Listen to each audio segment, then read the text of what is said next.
Hey everyone, I'm Amethescent, and today I will be designing the Fakemon clones for my region, the Njorva region. Let's get started. Now, if you don't already know what a Pokemon clone is, it is a certain type of Pokemon that appears in each generation that usually has similar characteristics and roles.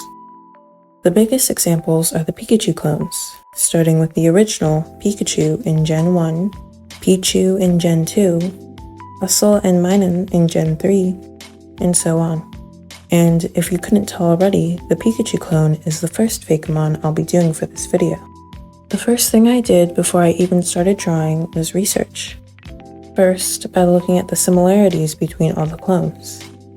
I found that they are all based off of small rodents and are typically dominantly orange or yellow.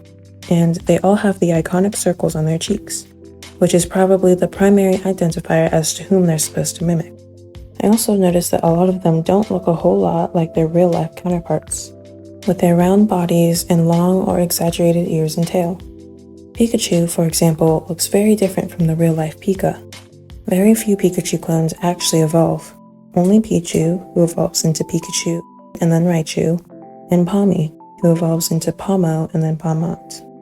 Almost all of them are bipedal, and all of them are electric types. And from Gen 5 onward, every Pikachu clone has had a secondary type. And with all that, I moved on to researching the animal I would be basing my clone off of. At some point in the past few weeks, I came across a short video starring the ever-adorable Norway Lemming.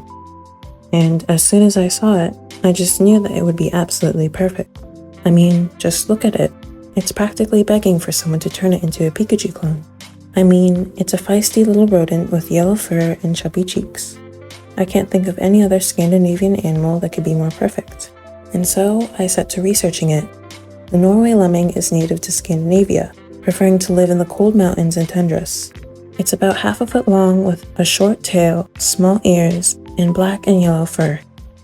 For their diet, they eat a lot of moss, grass, and other vegetation. One thing uniquely interesting about the Norway Lemming is that it is extremely vocal. It can and will charge, hiss, or scream at predators and things much larger than it. And yes, that includes us humans. I don't really think they can do much harm to us or other large animals, but that certainly won't stop them from trying, as they are very territorial. And that definitely gives me a lot to work with. When it comes to my process for this design, I started out as always with the pose. And I didn't really have any ideas for the pose, so I just started drawing the head. Another thing I forgot to mention when it comes to similarities in the Pikachu clones is that they all practically have the same eye design. So I tried to mimic that with this clone. The ears were something I really struggled with for a long time. No matter what I did, the design just didn't look like a Pikachu clone. And I think that was mainly because of the ears. The thing about the Norway Lemming is that they have really small ears. I wanted to remain faithful to the source animal, but I also wanted it to look like a Pikachu clone. I shouldn't have worried about it so much. A lot of the clones don't actually have ears that match what their source animal has. Take Pikachu for example. A Pika has ears very similar to a Norway Lemming's, but Pikachu has long pointy ears. What I didn't like about the ears that I was drawing was that it made it look more like a bear than a rodent, but I eventually settled on Dedenne-like ears. I also struggled quite a bit with the body. You probably already saw by now that I drew some pretty silly bodies before finally settling on this one. I played around with the designs of the feet and hands, going from a stubby and round to a bit longer, until finally settling on these little paw hand things. Also not too dissimilar to Dedenne. Still, I felt like I could do more to make it more unique, so I gave it a spikier tail, a nice spiky collar, and a black marking on its head.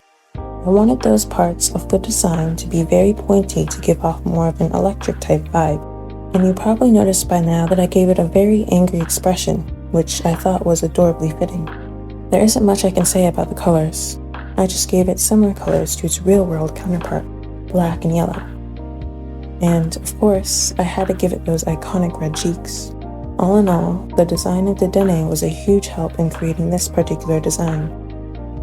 And so, let me introduce you to Zapu, the angry lemming Fakemon, an electric and ground type. Despite its small size and adorable appearance, Zapu will take on anything and anyone that stands in its way. even if that threat isn't really a threat at all. It will charge fearlessly at anyone who so much as steps into its territory. One was even seen attacking its own shadow. As it charges, it will generate electricity starting at its cheek pouches and scattering all throughout its fur. Once it makes contact with its target, it will shock them. Despite all of this, Zabu tends to be relatively harmless, unless furious. Its attacks aren't as powerful as it thinks. When people and other Pokemon don't take it seriously or call it cute, Zabu will get frustrated and throw a tantrum. After all it wants is to be taken seriously and be seen as intimidating. And that's all for the Pikachu clone. The next lookalike I will be designing doesn't stick as closely to its inspiration as the Pikachu clones do, and that's the Pidgey clone. I say that because when you look at all the Pidgeys across the generations, there aren't really that many similarities between all of them. They're all birds, obviously, and they usually start off as smaller, prey-like birds, like a pigeon or robin, and evolve into larger birds, often predator-like in nature. Most have 3 stages and are normal and flying types. Occasionally, the final stage is flying plus a different typing, but there aren't really many other similarities design-wise. For my design, I wanted the final evolution to be partial ice type. Why? Well, because I love ice types and think there should be more of them. So I started with looking for an animal that could serve as my muse. And I found the ever so noble gyrfalcon, which, if you didn't know, is the largest falcon in the world. And it's native to Scandinavia, so it's perfect. But I couldn't just base my Pidgey clone off of a large predator bird. I needed it to evolve from something unassuming. And that's when I saw the snow bunting, also native to Scandinavia. And just look at it. It definitely looks like it would evolve into a fearsome gyrfalcon. As always, I set to work researching these 2 birds before starting on their design. For the snow bunting, it tends to be very small, dwelling in Arctic tundras and snowy plains. It is one of the few birds comfortable breeding in the cold and tends to be highly resilient, hardy, and tough. They are fluffy and round, and can often be found hopping around and foraging on the ground.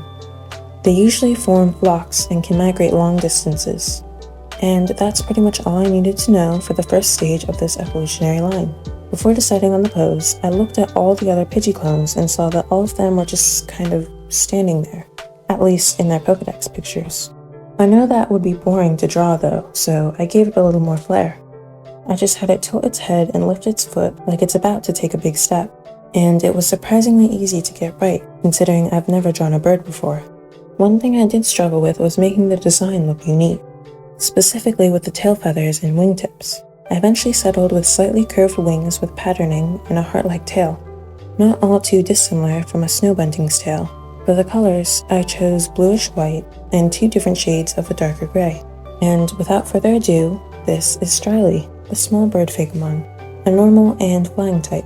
Strily tends to be very small, being able to fit comfortably in a single hand. They are fairly common and tend to live in the tundras and snowy plains of the Njorva region. Despite their small and cute appearance, Strily are very hardy and are strong flyers.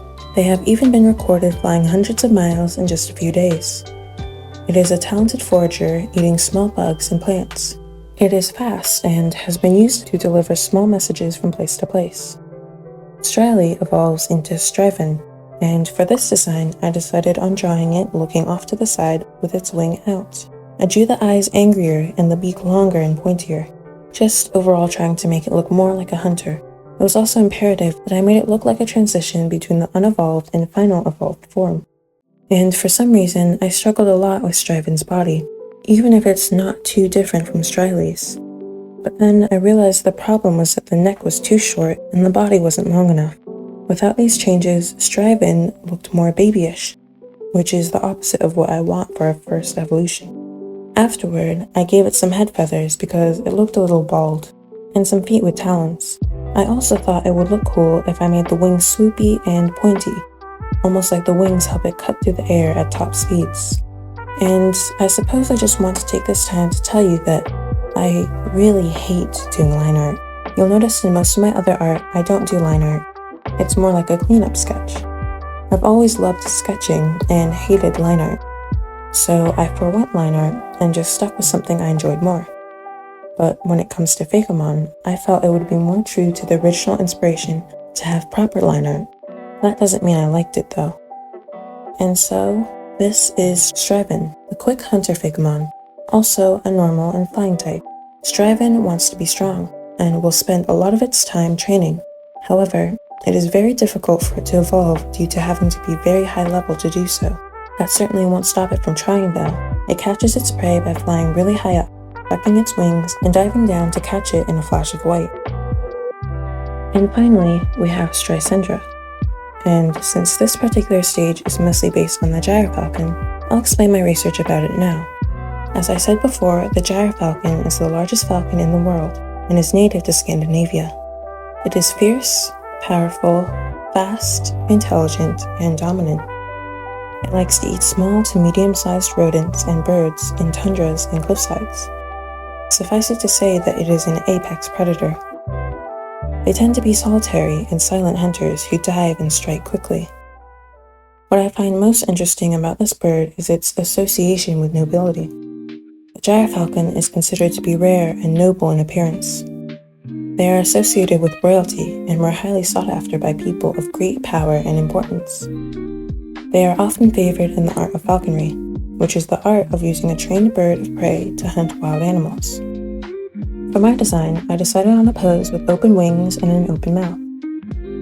I struggled a lot with both the face and the beak in particular. I guess it just didn't look regal enough. I eventually settled with making the eyes smaller, the neck longer, and the head smaller. You'll see in the speed paint that I made the head feather things a lot longer, but that later gets covered by the wings. But know that it was there. I gave it longer tail feathers and tried to give it really big wings and larger talons. When it comes to patterning, I thought it would look really unique if I added jagged markings around its tail, chest, and head. I thought it would give it a more dangerous and predatory look. I also thought it would make for a nice, natural transition from the previous rounded markings. And so, this is Strysendra, the noble giant Fakemon, and the final evolved form of Stryly. It is an ice and flying type. Strysendra is the largest bird in the Njorva region. It can reach up to 6 feet in height, and its wingspan can be anywhere between 12 and 14 feet.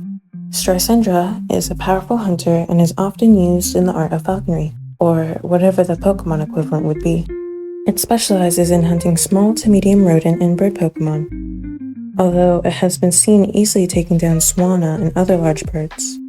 It is very difficult to earn Strysendra's loyalty, but once you do, it will stay loyal and defend you until death. If its owner dies before it does, it will watch over their grave and refuse to leave. In the past, only royalty owned Strysendra, as they were seen as rare, valuable, and noble. Nowadays, it's rare to see one, wild or tamed. It slashes its foes with its claws and beak, carving open wounds to send ice coursing through their veins. And that's all for the Stryly evolutionary line. The final Fakemon I will be designing isn't exactly a clone. I'm sure you could count it in some way, shape, or form. Perhaps as a Rattata clone? Maybe not.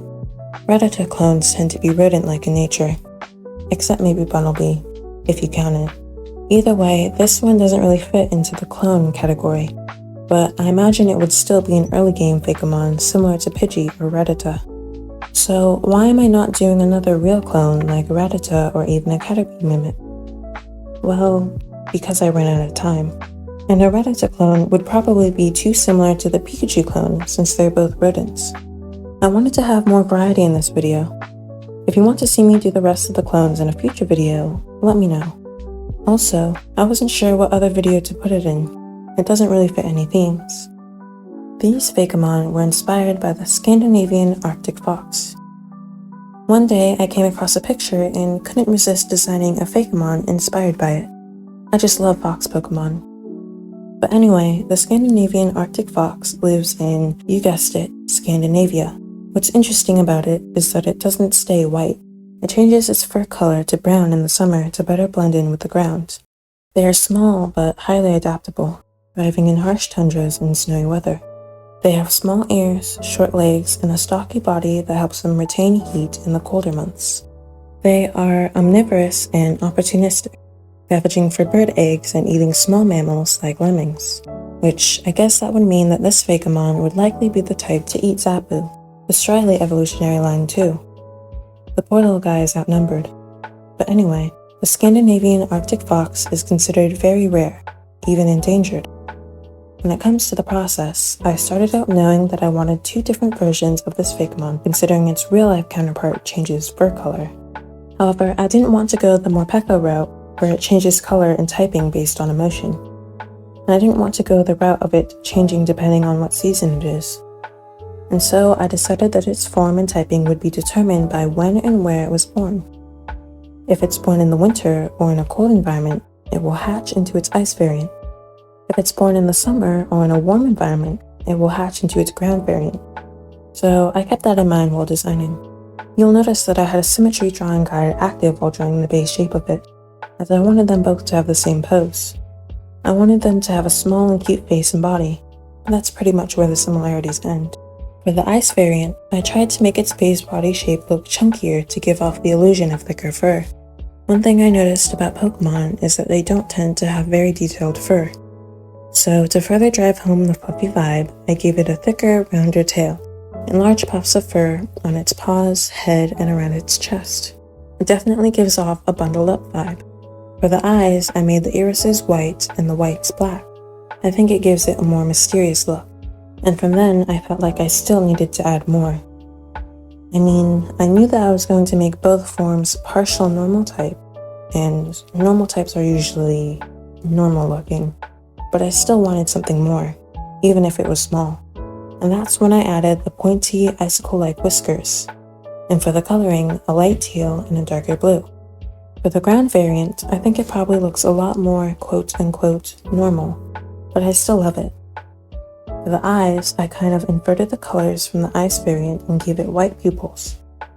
I gave it a shorter, pointier tail and shorter whiskers. For the colors, I used 2 shades of brown. And so, this is Volrath, the Icicle Fox Fakemon. It is an ice and normal type, and one of Volrath's 2 forms. In the wild, it can only be found in the harsh tundras and other cold environments. It thrives in these settings, with its thick fur acting as both insulation and camouflage. When it sleeps, it uses its thick, fluffy tail as a blanket. This form is a lot rarer than its ground counterpart, as it was hunted a lot in the past for its luxurious fur. Nowadays, it is a protected species, but it has had trouble recovering its numbers. The majority of them appear to be in captivity or in the hands of trainers, and locals see it as a symbol of beauty and grace. Its whiskers are hard, sharp, and cold. The puffs of fur on its body can be used to store hundreds of thousands of ice crystals. It attacks using its crystals either by firing them directly at foes or embedding them into the opponent's body to gradually slow them down. In order to hatch an ice Volrath, one must take it to a cold place or wait until winter. This is also Volrath, but its other form, the Burrowing Fox Fakemon. It is a ground and normal type, thriving when the snow melts and leaves only rocks and dirt. Its natural camouflage and lean body allows it to easily dart between rocks and tall grass. This form of Volrath is often considered less striking than its ice counterpart, but that doesn't stop it from excelling at burrowing, hiding, and scavenging. Though more common than its ice variant, this Volrath is hard to find due to its evasiveness. Locals see it as a symbol of cleverness and adaptability. It uses its claws to scrape dirt into the eyes of predators and other pursuers, buying itself time to burrow away or escape. Its ground-based powers also allow it to sense vibrations in the earth, helping it anticipate nearby movement. A master of digging, it has powerful forelegs and hind legs that let it spring into the air and use that momentum to dive back down and tunnel with ease. In less than 5 minutes, it can burrow up to 40 feet away. While underground, it can loosen the dirt just above it, creating unstable patches of ground that collapse when stepped on. This allows it to set traps for unsuspecting prey, or for any predator that dares to threaten it or its pups. And that's it. I'm not sure if I want to give this Fakemon an evolution. Let me know if you think I should. Here are all the Fakemon from this video. What do you think of them? If you're interested in seeing another video like this one, let me know. I'd love to make more. But anyway, that's all I have for you today.